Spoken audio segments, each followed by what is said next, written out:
Programa da revista Aquarista Júnior. Tudo bem? Puxa vida, é um prazer muito grande estar começando hoje, agora, nesse momento, o programa da revista Aquarista Júnior, programa número 63. Hoje é dia 30 de setembro de 2019 e está sendo realmente um prazer muito grande puxar na memória, puxar nas lembranças, puxar nas saudades, puxar no saudosismo mesmo. Tudo aquilo que a revista Aquarista Júnior foi fazendo e acompanhando esses últimos anos, né? A ideia do programa, só para você ter uma ideia, é o quê? É contar o que está sendo a ideia desse programa semanal, né? Contar a história do aquarismo brasileiro nos últimos 30 anos, nas últimas 3 décadas, sob a visão, sob a ótica daquilo que a revista Aquarista Júnior foi fazendo para agradar o mercado, para incorporar o mercado, para nacionalizar o mercado, fazendo com que todos os cantos do Brasil pudessem ter acesso à informação, a dicas, às regras, a projetos, vamos dizer, a sugestões de aquários, ideias aqui, ideias ali. Então, ao longo dos anos, a gente foi criando o quê? Um projeto, tanto que a revista Aquarista Júnior não deixa de ser um projeto, né, de revista. A ideia, o que acontece? Foi fortalecer todos os cantos do Brasil, todas as formas e maneiras de praticar o aquarismo, agradando os próprios hobbyistas, no caso, né? Tentando agradar os fabricantes, depois veio os importadores, a turma de atacadistas que fortalece a distribuição no mercado, os criadores de peixes ornamentais, as entidades, as universidades, os pesquisadores que trabalham com peixes e alguns começaram a se interessar também pela ideia de estudar os peixes ornamentais, os coletadores de peixes, aquela turma da Amazônia que coleta peixe, a turma do litoral do Nordeste que também coletava peixes marinhos. Então a ideia da revista foi o quê? Foi formatar um projeto para que pudesse agradar todo mundo e está sendo fantástico realmente contar essa história vamos dizer, do aquarismo brasileiro nos últimos 30 anos, sob esse olhar da revista Aquarista Júnior, das coisas que ela foi fazendo. E o que acontece? Nós estamos eu estou a cada programa, a cada semana, né, um programinha semanal, a cada semana o quê? Procurando desenvolver ano a ano, né? Então nós começamos pela pré-história vamos dizer, da revista, né? Antes de década de 70, década de 80. Já estamos, para você se situar na história, nós estamos no finalzinho, já bem no finalzinho de 1995. Entendeu? Vamos dizer, nessa época, dezembro de 95, nós lançamos essa revista 47, que até o Lionfish na capa, né? Entendeu? Então, essa revista foi a revista de virada do ano 95, 96. Então, ela saiu em dezembro de 95. E nela, porque como que está sendo contar essa história, né? Eu estou puxando realmente nos arquivos que eu tenho, na cronologia que eu sempre fui de guardar em gavetas, assim, mais ou menos na ordem, né? Fotografias, sei lá, papelada, tudo em gavetas, em pastas, em arquivos, em armários, né? Em mapotecas, aquelas grandes que dá para colocar coisas grandes, em tudo aquilo que eu pudesse guardar, eu fui guardando ao longo do tempo, né? E agora, devagarzinho, eu estou vamos dizer, desmembrando, dando uma de arqueólogo aí aquarístico, para realmente procurar coisas que foram acontecendo naquela época e acabou sendo importante e é bacana comentar nos programinhas semanais. Eu queria mostrar então essa revista 47, que na página número 3 eu coloquei uma coisa bacana. Até então, lembra que nós inauguramos o Centro Cultural Aquarista Júnior em 1991, entendeu? Então nós começamos, porque antes de 91, eu sempre fui de dar cursos de aquarismo, desde 86. Então é claro que os primeiros cursos de aquarismo eu dava em locais, vamos dizer, locais diversos, né? Alguns até na garagem da minha casa. Quando foi em 91 que a gente inaugurou a sede do Centro Cultural Aquarista Júnior, que é um laboratório de pesquisas da própria revista, né? A gente o quê? Começou a dar os cursos regulares, né? Tinha uma programação mensal, uma programação anual, que a gente dava cursos periódicos para grupos, né, no caso. Isso desde 91, então nós começamos, tinha uma salinha lá, tinha umas cadeiras lá, só para você ter ideia, não era nem cadeira universitária, a cadeira que a gente ia arranjando essas cadeiras mais, vamos dizer, de sala de jantar, né? Que dava para acomodar na sala talvez 15 pessoas dava para acomodar tranquilo, mas os cursos giravam em torno de 8, 9, 10, 12 pessoas, às vezes até 15, dependendo da temática do curso, ou da época, ou se estava um sábado de calor, aquela coisa toda. Só que quando foi em 1995, nós criamos uma outra maneira de curso de aquarismo. E eu queria marcar que mais ou menos o lançamento foi nessa época. Tá vendo aqui, ó? Aula particular de aquarismo. A sugestão veio até de um professor que era amigo nosso aqui do bairro, né? Que ele falou, poxa, o jeitão, vamos dizer, o tema que você aborda, que é um curso livre, no caso, né? Realmente é típico de, vamos dizer, aula particular. Que nem às vezes um professor de música, um professor de violão, um professor de piano, né? Por que ele falava? Porque às vezes cada aluno tem um grau de conhecimento, de prática, e o curso acaba ficando ótimo para ele. Eu achei uma boa ideia, porque acontecia isso, né? Às vezes nos cursos em turmas, você tinha aquele que era já um pouco mais graduado e tinha aquele que era muito, vamos dizer, não sabia nada do nada, entendeu? Então o curso acabava, vamos dizer, beneficiando um ou outro. Também acontecia de, às vezes, tinha uma pessoa que tinha uma fluência muito grande em falar, em conversar, era mais ativo e tal, ele acaba puxando o curso só para ele. E às vezes aquela outra pessoa mais tímida, mais retraída, acabava ficando com vergonha de fazer perguntas. Então, quando foi nessa época, dezembro de 95, a gente adotou, além da programação normal de cursos que tinha, né, os cursos de turma, aquela coisa toda, a gente adotou também a ideia dessa opção, aula particular de aquarismo. Então, era um curso particular. Então a gente até falava que escolha o dia e horário da sua preferência pelo telefone, ele podia telefonar, eram 3 horas de duração, assim como os cursos normais eram. Então a pessoa abordava o assunto de interesse. Então a pessoa, por exemplo, eu quero fazer um curso de aquarismo básico de água doce, pimba. Quero fazer um curso sobre criação de beta. Opa! Então fazia o curso conforme o gosto do aquarista. Tanto que hoje, né? Você vê que ao longo dos anos a gente foi vamos dizer, se aperfeiçoando, se encaixando. Hoje a gente tem de temas fixos, né? 20 cursos com, vamos dizer, cursos técnicos, né? Então, 20 opções de cursos técnicos e 9 opções de cursos com temáticas profissionalizantes. Por quê? Porque ao longo do tempo, o aquarismo é muito amplo, existem várias formas de praticar o aquarismo, ou de maneiras de montar um aquário, ou que parte do hobby você quer atuar. Então a gente foi o que? Ao longo do tempo, fortalecendo essa ideia de opções para o pessoal. E a turma foi gostando. Só que eu queria registrar hoje, né, que 95 foi mais ou menos a época que a gente começou a formatar essa ideia de cursos particulares. Então o que acontece? O rendimento do aluno era muito maior, porque ele ficava tete a tete comigo, né, no caso.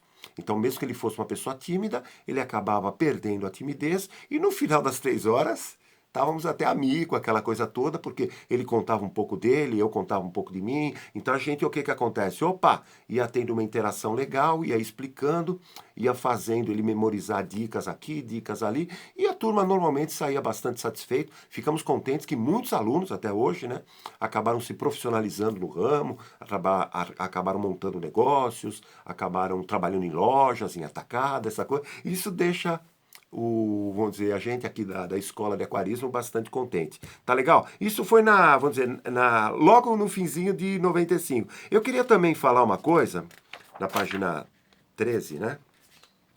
Uma coisa que aconteceu também que a gente ajudou. Porque lembra que eu falei? A ideia do aquarismo às vezes é muito mais ampla do que a ideia de simplesmente você ter um aquário. Entendeu? Então o que acontece? Como desde 88, quando saiu a revista, a gente começou, né, a receber cartas, começava a receber telefonemas, começava a trocar informações. Eu estou aqui em São Paulo, né, São Bernardo do Campo, então a gente começava a ter contato com aquaristas ou com candidatos aquaristas de várias partes do Brasil.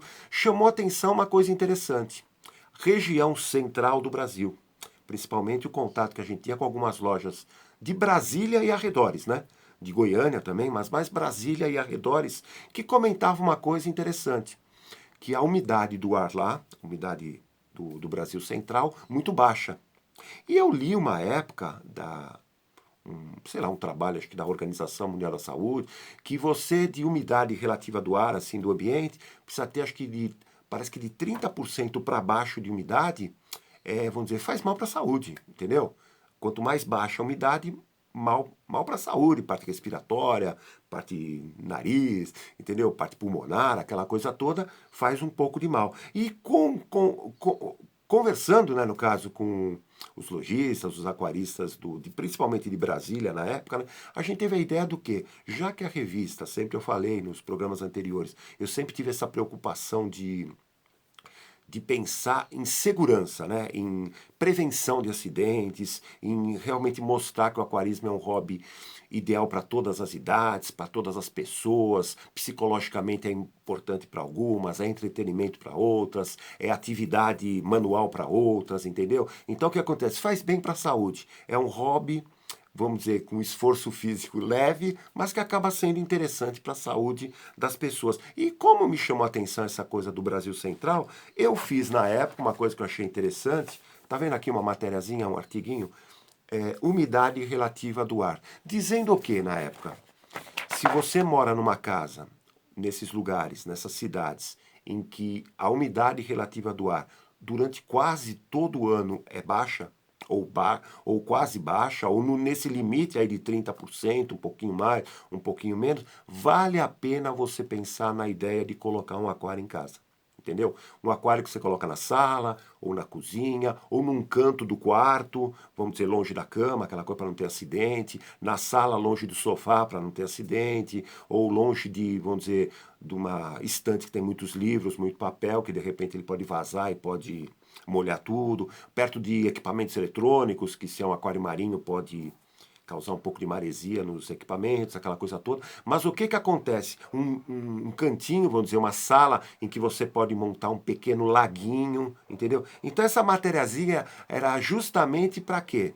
Para incentivar as pessoas em que nessas regiões de clima muito seco, a opção de ter um aquário dentro do ambiente é interessante até para criar uma vaporização, criar assim vamos dizer, uma evaporação da água normal e com isso umidificar um pouco o ambiente, entendeu? E o que que acontece? Na época, final de 95, a gente achou muito legal, vamos dizer, criar essa sugestão para as pessoas que moram. Então até hoje vale, entendeu? Para quem tem criança em casa, para quem tem problema de rinite, problema respiratório, pequena alergia de poeira, tudo. Então, principalmente hoje em dia que nós temos ótimos equipamentos, aquela coisa toda, a gente pode até o que acontece? Não ter aquele odor de peixe que às vezes antigamente ficava mais, né? Aquele cheirinho de peixe no ambiente. Se você montava um laguinho, ficava um pouquinho de cheiro de peixe. Mas a gente foi ajustando ao longo do tempo sugestões, porque isso aí foi só um princípio, né? Para o quê? Para criar no ambiente do aquário, vamos dizer, um aquário sem cheiro, né? Sem cheiro para o ambiente. Numa época fizemos até um trabalho com carvão de churrasco boiando na água ou próximo do aquário, em cima da tampa, para chupar qualquer odor que o aquário pudesse soltar. E o que que acontece? Nessa época, essa sugestão acabou sendo o quê? Uma ideia para o pessoal fazer nas casas, entendeu? Então a revista Aquarista Júnior, isso daqui eu puxei esse exemplo aqui para dizer essa preocupação que a gente tem de mostrar, vamos dizer, que o aquarismo tem essas vantagens saudáveis para a vida do aquarista, né? Tá legal? Então, isso daí eu achei bacana comentar no programinha de hoje. E outra coisinha que eu também comentei, deixa eu ver, página 20. Deixa eu pegar aqui, papapá. Sobre o que que acontece. Isso daí vale para todos os peixes. Deixa eu falar assim, tá vendo aqui? Cuidado com o lionfish, entendeu? Continuando essa coisa de coisas de prevenção, de acidentes, aquela coisa toda, nós observamos na época um acidente numa loja de aquário aqui de São Paulo, em que um funcionário da loja foi picado por um lionfish. Manipulando aquário, aquela coisa toda, aquário marinho, aquela coisa, ele foi picado. Não uma picada muito forte, uma picada normal, entendeu? E ele era uma pessoa forte, talvez uns 100 quilos de peso.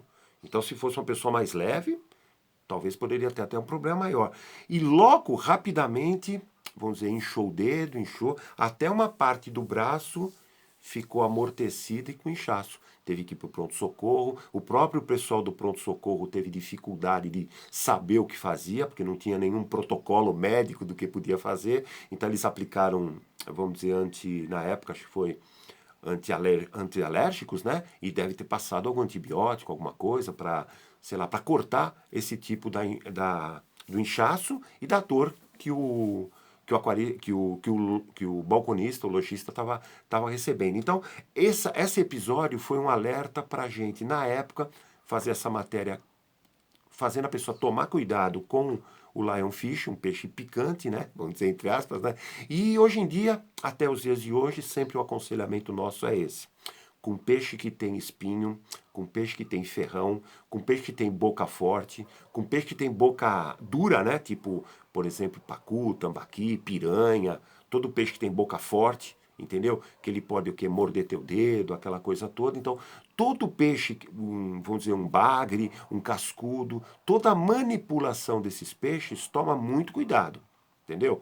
Sempre o quê? Tentar usar uma luva, existem umas luvas próprias. Se você não tiver uma luva própria, pode ser até uma luva aquela de pano mesmo, que você vai pegar ele, de repente precisa pegar ele, ou uma redinha de malha fina, até para o espinho não, vamos dizer, não enganchar na rede, entendeu? Manipulação com a mão livre é proibitivo, entendeu? O animal pode te morder, pode te picar, e nunca a gente sabe o nível de alergia que você possui. E isso pode acabar sendo um problema, vamos dizer, um problema grave até, né? Tanto que anos depois, bem anos depois, eu lendo uns anais, né, um resumo de um congresso de dermatologia, eu vi uma matéria, um artigo, um trabalho que foi apresentado lá, que falava essa coisa de picadas e alergias de peixes, vamos dizer, picando pessoas, aquela coisa toda, e ele sugeria no artigo acho que era cefalexina, que era um antibiótico que se aplicava, e foi o que? Um protocolo que começou a ser usado nos pronto-socorro, nos hospitais, para esse tipo de acidente, tá legal? Então o que acontece? A revista Aquarista Júnior é isso, sempre foi isso, a história do aquarismo brasileiro, deixa eu mostrar com o cartazinho de novo, é tratada o quê? Com essas coisas pitorescas. Muito cuidado com os peixes que você vai manusear ou vai manipular, entendeu? E sempre realmente tendo muito cuidado. Muito cuidado também, muito cuidado não. Você pode perceber essa coisa de se a umidade do ar na tua região, na tua casa, na tua cidade é baixa, pode pensar na ideia de aquários em casa, que a própria evaporação da água vai fazer bem para o ambiente, para você, para a tua saúde, saúde dos teus filhos, aquela coisa toda. E o quê? O programinha de hoje está acabando, entendeu? Gostaríamos de agradecer aí todos os telespectadores. Está sendo fantástico, está sendo fascinante essa coisa de relembrar coisas.